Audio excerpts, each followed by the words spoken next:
Muchas gracias, Beatrice. Gracias, distinguidos amigos, por su presencia. Agradezco especialmente la presencia de los miembros del directorio y del consejo editorial del instituto, consejo que ahora está presidido por Carlos Alberto Montaner. Agradezco las palabras de mi distinguido amigo Manuel Aguilera. Quiero apreciar especialmente la presencia de Armando Valladares, Tomás Regalado, María Fernanda Egas, Beatrice y el doctor Luis Beltrán Guerra, y aquí entre los asistentes en el auditorio, tantos buenos amigos que si empiezo a citar a alguno voy a ofender a todos los demás, pero les doy de verdad la bienvenida, el agradecimiento por acompañarme en esto que es la presentación de un libro que representa, como todos mis anteriores libros, el señalamiento de una cuestión política, jurídica y social fundamental, y la continuación, no el inicio, la continuación de una batalla. Como ustedes conocen, yo tengo obras anteriores que en el ámbito de la ciencia política, porque mis primeros libros fueron jurídicos, publicados en mi país, dedicados al amparo constitucional, a los recursos constitucionales, a las empresas de responsabilidad limitada, pero en el ámbito de la política, cuando empiezo a escribir, el primer libro mío está dedicado a la dictadura del siglo XXI en Bolivia, a demostrar cómo, y este es un libro que tiene más de 10 años, en Bolivia se había instalado una dictadura, siguiendo en el concepto a Osvaldo Hurtado, el presidente del Ecuador, que escribió un año antes Las dictaduras del socialismo del siglo XXI, el caso ecuatoriano. A partir de eso, en un momento en que nadie creía que habían dictaduras, porque el siglo XXI era un auge de democracia y el señor Chávez era un demócrata que había insistido en la suscripción de la Carta Democrática Interamericana en Lima el año 2002 y el 2001, perdón, y así sucesivamente. Fui profundizando en temas que mostraban una realidad objetiva muy convenientemente ignorada por mucha gente, por algunos gobiernos, por organizaciones y organismos internacionales. Y uno de los libros, después de varios, que es importante, es el que titula Las dos Américas, dictadura y democracia. Hace aproximadamente 5 años yo le planteo a la sociedad la existencia de dos Américas, pero no dos Américas latina y anglosajona por el tema cultural, no dos Américas económicamente hablando, la del primer mundo y la del tercer mundo, no dos Américas siquiera socialmente hablando, sino dos Américas que estaban organizadas en ese momento por un grupo de dictaduras lideradas por Cuba y que estaban integradas por Venezuela, Nicaragua, Bolivia, Ecuador con Rafael Correa, y que tenían influencia que se iba perdiendo de la Argentina de los Kirchner, del Brasil, del Partido de los Trabajadores con Lula, y una presencia muy extendida en Centroamérica con el Petrocaribe, y que configuraba un eje de confrontación diferente, porque no había ideología de por medio, había el hecho de tomar y quedarse eternamente en el poder y violentar el sistema democrático que estaba consagrado y está consagrado, entre otras cosas, por la Carta Democrática Interamericana. Varios libros después, hoy día les vengo a presentar Castrochavismo, que es una sola palabra. Una sola palabra que representa dos personajes funestos que han marcado la historia de lo que va del siglo XXI en las Américas. Castro y Chávez. ¿Y por qué los junto? Y acompaño el título diciendo Crimen organizado en las Américas. Esto tiene una historia que ustedes conocen, pero que me voy a permitir recordar. El año 1999 había una sola dictadura en las Américas, que era la dictadura castrista, que pasaba lo peor de su periodo especial, estaba agonizando, pues al empezar esa década había caído el muro de Berlín y había se había destruido la Unión Soviética. Y la Cuba castrista esa dictadura había quedado sin el auspicio y el soporte como entidad, como ente parásito que siempre fue, y estaba agonizando en una situación que ellos llamaron el periodo especial. Pero el año 1999 aconteció una cosa muy curiosa, ganó el gobierno en Venezuela Hugo Chávez y de inmediato corrió hacia Cuba y se formó una alianza, al principio imperceptible, que ha cambiado y ha marcado toda la historia del siglo XXI en las Américas y que ha creado esto que hoy día podemos llamar castrochavismo y que empezó como una cuestión denominada Movimiento ALBA, movimiento bolivariano, después de unos años socialismo del siglo XXI y hoy día castrochavismo. Esa evolución, ¿qué quiere decir? Quiere decir que el año 99, cuando se juntan Chávez con Castro, Chávez busca estabilidad, busca soporte político y lo consigue. Pero Castro hace algo con lo que no había soñado nunca. Recrea su fracasado y agonizante proyecto que él llamaba Revolución, iniciada el año 59, que había ensangrentado las Américas con las guerrillas de los años 60, que la había seguido ensangrentando con la de los años 70 y los 80, la guerrilla urbana y el terrorismo, y que se fue más allá de las Américas, llegando a Angola, pero que estaba agonizando porque se acabó la fuente de financiamiento y le llega una nueva fuente de financiamiento, que es la entrega que hace Chávez, no solo del petróleo de Venezuela, sino, como vemos hoy día, de Venezuela entera, que le permite a Castro recrear, bajo el nombre de Movimiento Bolivariano Proyecto ALBA, el castrismo puro y duro, y disfrazarlo de democracia, y con el dinero de Venezuela empezar a producir derrocamientos democráticos. El primero se produce en la Argentina, es el presidente de la Rúa el que cae. El segundo se produce en Ecuador y es Yamil Mahuad el que paga el precio. El tercero es el derrocamiento de Sánchez de Lozada en Bolivia. El cuarto es en Ecuador, de nuevo Gutiérrez, y después derrocan al secretario general de la OEA, Miguel Ángel Rodríguez, que acababa de ser electo, creándole un falso caso de corrupción en Costa Rica. Va a defenderse y se abre el espacio para que llegue Insulza. Lo demás es historia conocida, pero una historia en la cual navegan con bandera de democracia, y lo primero que tenemos que hacer es demostrar que eso no es democracia. Y cuando el presidente Osvaldo Hurtado y después yo, Carlos Alberto Montaner, Armando Valladares y otros muchos autores dicen eso es dictadura, nos miran para decir no, si es democracia, si hay elecciones.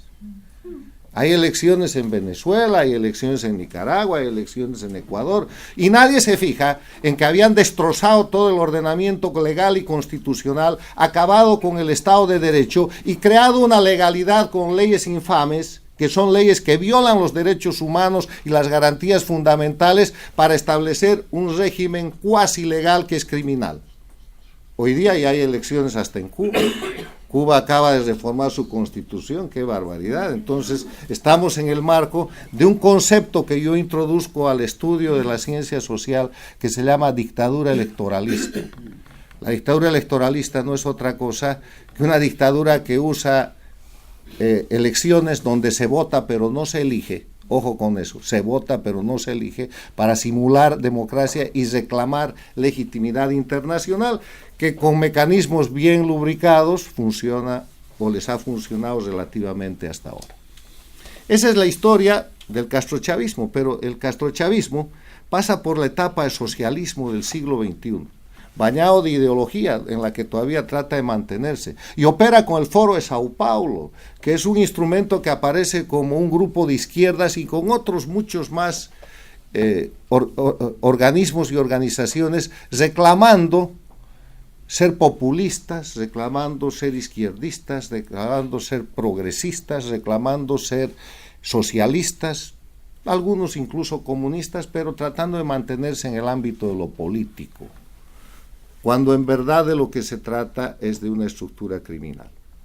Relatada la historia de cómo se crea, o recordada la historia de cómo se crea el castrochavismo, que ustedes lo van a encontrar en la introducción del libro, en el primer ensayo que yo planteo bajo el título Dictaduras castrochavistas son delincuencia en el poder político. Veamos qué ha hecho y qué hace el castrochavismo y por qué yo lo califico de crimen organizado en las Américas. El tema es que en estos 20 años de castrochavismo, que no es castrismo hasta 1999, eso era con influencia soviética y con decadencia cubana. En 1999 el castrismo se transforma en castrochavismo y en esa evolución sucede un fenómeno muy interesante. El líder, el jefe, era el que ponía la plata, Chávez, pero resulta que Chávez se muere. Y cuando Chávez se muere, muy convenientemente para la dictadura cubana asume el liderazgo y ese liderazgo los lleva primero a la cumbre de Panamá de la OEA, donde hay un encuentro con el presidente de los Estados Unidos y hay una apertura. La Cuba, que estaba separada de la Organización de Estados Americanos por violar la libertad, la democracia y ser un atentado contra la paz y la seguridad internacionales, a principios de los 60, es casi rogada para que venga a la OEA y dice: yo no acepto reingresar, pero acepto ir a la cumbre de Panamá. Y después de la cumbre de Panamá, en la que se consolida el liderazgo de América Latina bajo la mano de los Castro, sucede la apertura de relaciones entre Estados Unidos y la visita del presidente norteamericano a Cuba. Eso nos demuestra que en el siglo XXI la América Latina ha tenido dos liderazgos claros. Primero Chávez y después los Castro. Y ahora que han entrado en crisis este grupo que se llama castrochavismo, América Latina no tiene un liderazgo claro y se está librando una lucha que ya no es la lucha que yo relaté en mi libro Las dos Américas, dictadura y democracia. Hay dos Américas, pero hay una América democrática y hay una América criminal. Y esa América criminal que no es política, y ese es el objetivo de este libro, demostrar que el castrochavismo que hoy día controla a Cuba, Venezuela, Bolivia y Nicaragua bajo la figura de dictaduras electoralistas o dictaduras puras y simples, porque ya a Cuba y Venezuela no le cae ningún adjetivo adicional al de dictadura, todavía están tratando de disimular en Nicaragua y en Bolivia, son organizaciones criminales que hay que separar de la política y que hay que tratar como crimen organizado transnacional. En ese escenario, el castrochavismo tiene el liderazgo de América Latina con Chávez y después con los Castro, pero entran en crisis, y entran en crisis por una serie de razones. Los pueblos empiezan a tener problemas porque son muy malos administradores, hay hipercorrupción, se desaparece la riqueza de Venezuela, desaparecen los precios de los commodities que los ayudaron tanto después de mediados de la primera década de este siglo. Empiezan a aparecer los conflictos internos y pierden el control de gran parte de la región, al punto en que pierden también el control de la Organización de Estados Americanos. Entonces se presenta un nuevo escenario, un escenario de defensa en el cual el castrochavismo, en vez de mantener su expansión, se acota y se reduce a Cuba, Venezuela, Bolivia y Nicaragua. La última pérdida es la de Ecuador. Ecuador, gracias al presidente Lenín Moreno, ha salido claramente de esa esfera y se dedican a hacer 4 cosas para sobrevivir. La estrategia de sobrevivencia del castrochavismo tiene 4 puntos. Primero, retienen el poder a toda costa, no importa los crímenes que cometan. Miren Nicaragua, cuánta gente han matado el último año. Miren Venezuela. Miren Cuba, donde se reprime y todo el tiempo hay presos políticos. Miren Bolivia. La presidenta de la Asamblea de Derechos Humanos de Bolivia acaba de informar que hay 131 muertes sin investigar por matanzas que el gobierno ha cometido y acaba de presentar una lista de presos políticos y nadie sabe. El segundo elemento de esa estrategia es conspirar contra la gente que los acusa y contra los gobiernos que defienden la democracia. Hay conspiración desde la Argentina hasta Estados Unidos. Hay conspiración en el Perú, hay conspiración en Panamá, hay conspiración en Colombia, hay conspiración en el Brasil, porque tienen mucho dinero para exacerbar genuinos reclamos que pueden haber en la sociedad y convertirlos en acción de desestabilización política con la que negocian. El tercer elemento de su estrategia es el que consiste en politizar sus actos, y eso tiene que ver con este libro. Cuando las dictaduras de Cuba, Venezuela, Bolivia o Nicaragua apresan indebidamente a un ciudadano, cuando lo torturan, cuando incluso lo asesinan o lo matan, se llama defensa de la revolución. No es asesinato, no es tortura, no es crimen, es defensa de la revolución.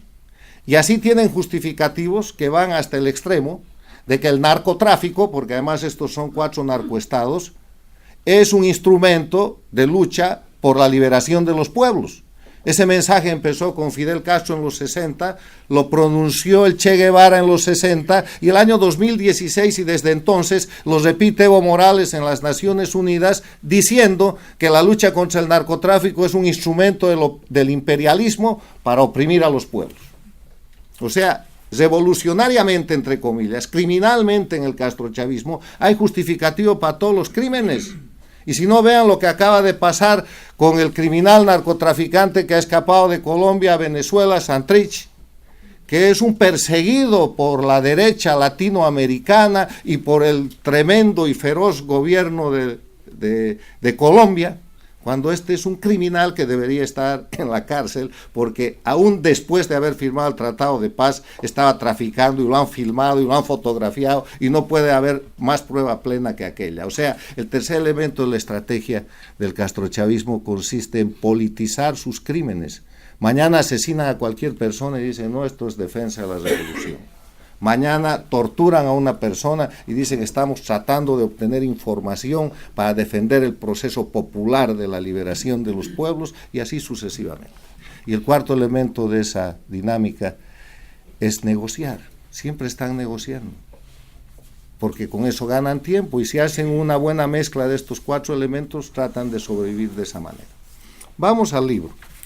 El libro muestra que esta es una organización de crimen organizado, y lo hace después de describir la historia, presentando casos que yo he trabajado a través de ensayos, a través de columnas, a través de artículos o a través de documentos que no han sido publicados. La primera parte se refiere a las dictaduras de delincuencia organizada. Hay un capítulo dedicado obviamente a Cuba. Entre los aspectos generales, por ejemplo, ¿cómo no va a ser delincuencia organizada? El tráfico de médicos esclavos que hace Cuba. ¿Eso qué es? Liberación de los pueblos. ¿Eso qué es? Ayuda social para los brasileros, los bolivianos, los ecuatorianos, los venezolanos, donde mandan médicos que cobran un dinero, pero que el dinero va a Cuba, y los pobres médicos son unos esclavos que tienen las familias secuestradas en Cuba, no tienen pasaportes, y han visto ustedes el escándalo que se ha montado en el Brasil. Gracias a Bolsonaro eso ha cesado, pero sigue habiendo médicos esclavos en Bolivia, siguen habiendo médicos esclavos en Panamá, en Venezuela, en Nicaragua y en otros países. Eso no es delincuencia organizada. Entonces, ¿por qué nosotros les damos el aval de que estamos ante un hecho político en vez de ante un hecho criminal? Otro tema, por ejemplo, el tema referido obviamente el narcotráfico, el tema referido a la simulación electoral, el tema referido al exilio. Todos estos países son países con exiliados, con presos políticos. Eso en el siglo XXI no es un crimen, es un delito, eso no es política. La política está basada en el respeto del adversario, pero el crimen organizado no tiene adversario, tiene enemigo. Y la diferencia entre adversario y enemigo es que al adversario se lo vence, al enemigo se lo elimina. Y esa es la cantidad de crímenes que el castrochavismo comete en todas las Américas.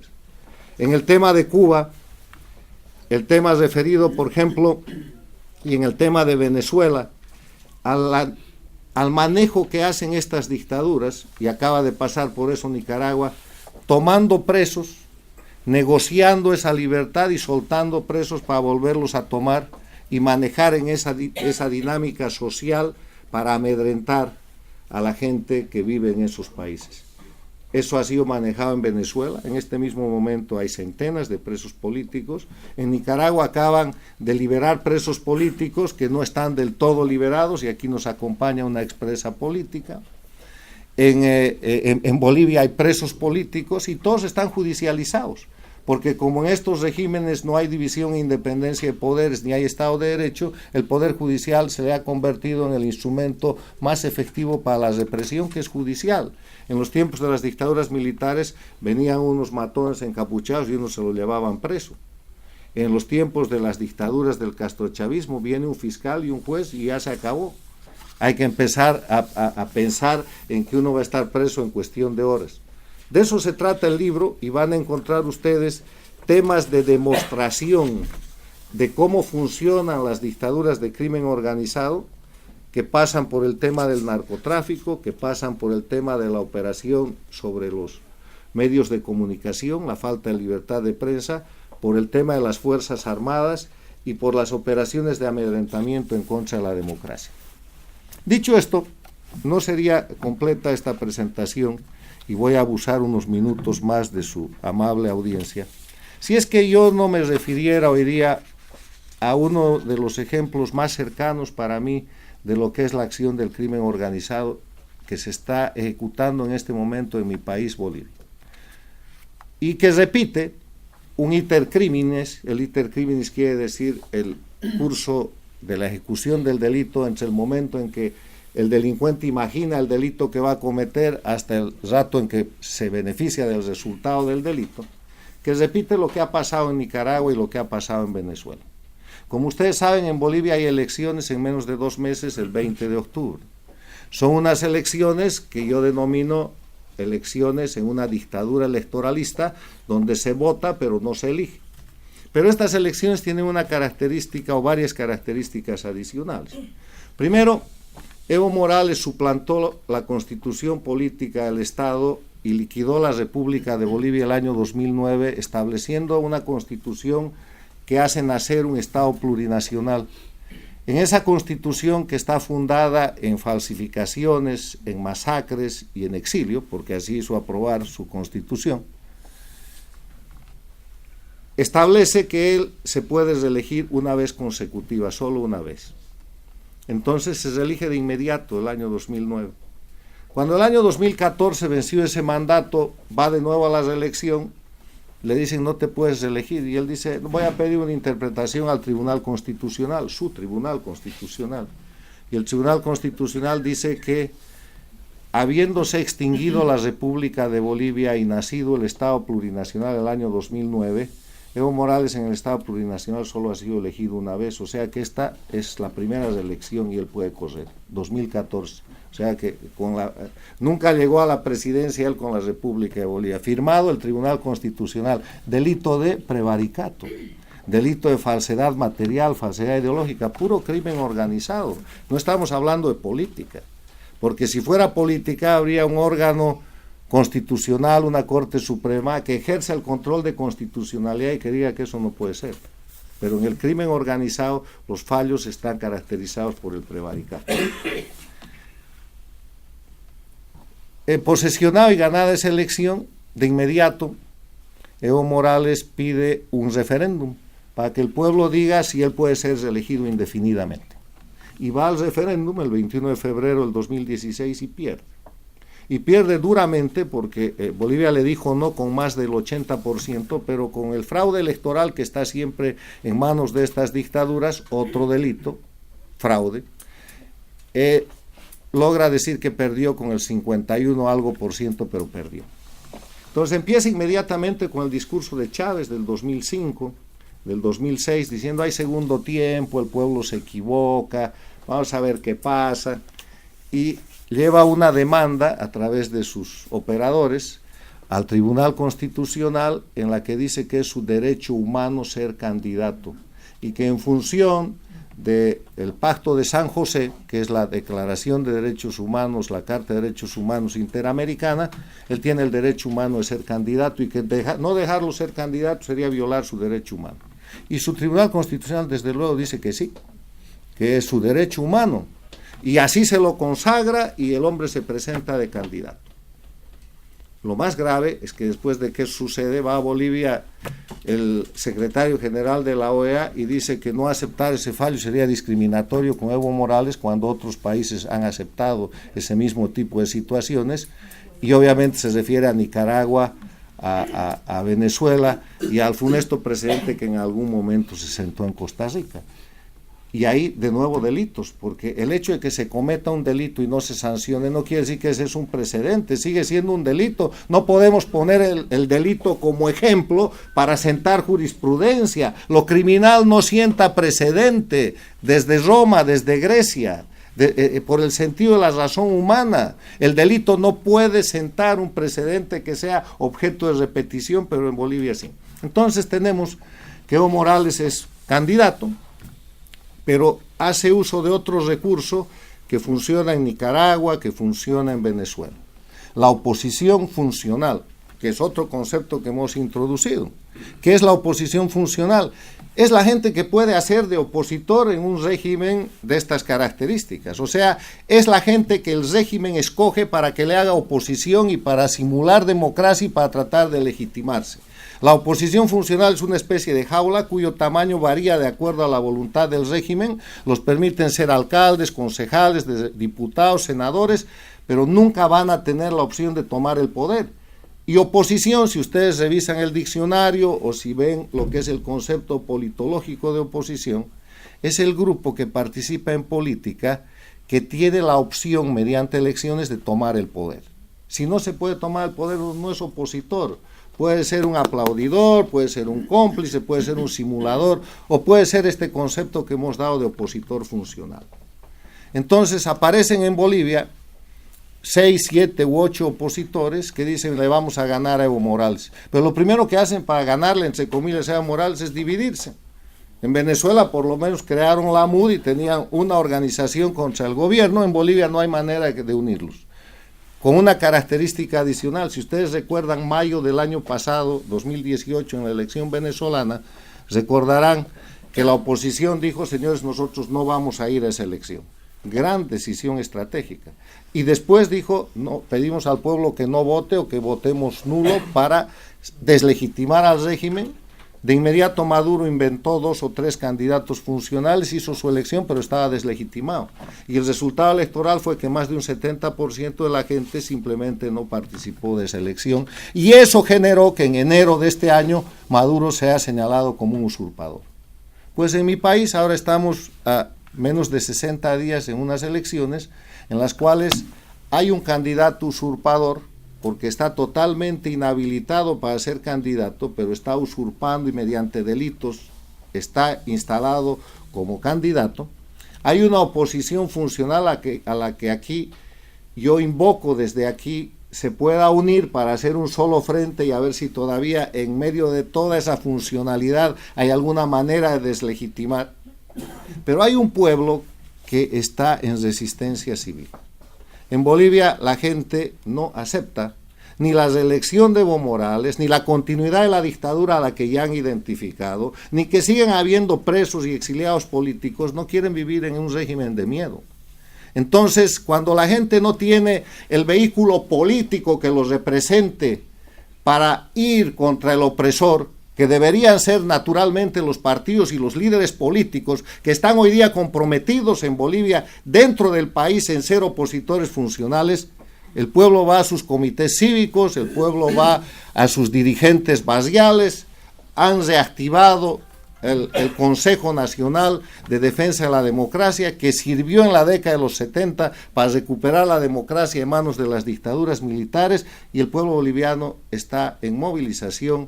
Ayer han llevado adelante un paro cívico nacional y tienen planeado que 10 días antes de la elección usurpadora van a tratar de hacer una escalada de bloqueos, pero es resistencia civil.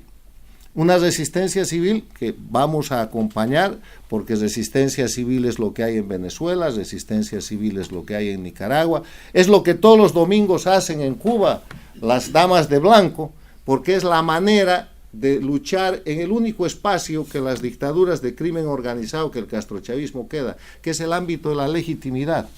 Nosotros con ellos no vamos a disputar la legalidad porque la han fabricado. Tienen preparado el fraude electoral, no les importa que la gente vote o no vote, las máquinas y las computadoras van a dar el resultado que ellos quieren, tienen preparados los actos con apoyo internacional para volverse a posesionar, tal cual ha pasado en Nicaragua, tal cual ha pasado en Venezuela. Eso es lo que se está preparando en Bolivia. ¿Y qué es eso? Es castrochavismo, porque esta no es una idea de Evo Morales. Evo Morales es el operador, es el factor, es el títere del castrochavismo. Le decía papá a Castro y le decía jefe a Chávez, y hay grabaciones de eso, que lo han puesto ahí y que están sosteniendo un sistema que es casi una franquicia criminal, Termino diciendo que el castrochavismo es crimen organizado y no política, porque la política es una actividad definida como una actividad pública de servicio, en la que en las posiciones elegidas por el pueblo hay las características de temporalidad, no hay ningún cargo eterno en política, rendición de cuentas, hay que rendirle cuentas porque al pueblo, porque uno maneja recursos que son de la comunidad, y además de eso responsabilidad, cosa que no tiene ninguno de los dictadores castrochavistas, razón por la cual mi afirmación definitiva es que estas organizaciones, esta organización, porque es una, de delincuencia organizada transnacional liderada por Cuba y establecida en Venezuela, en Bolivia y Nicaragua, no va a salir por medios políticos porque ellos no hacen política.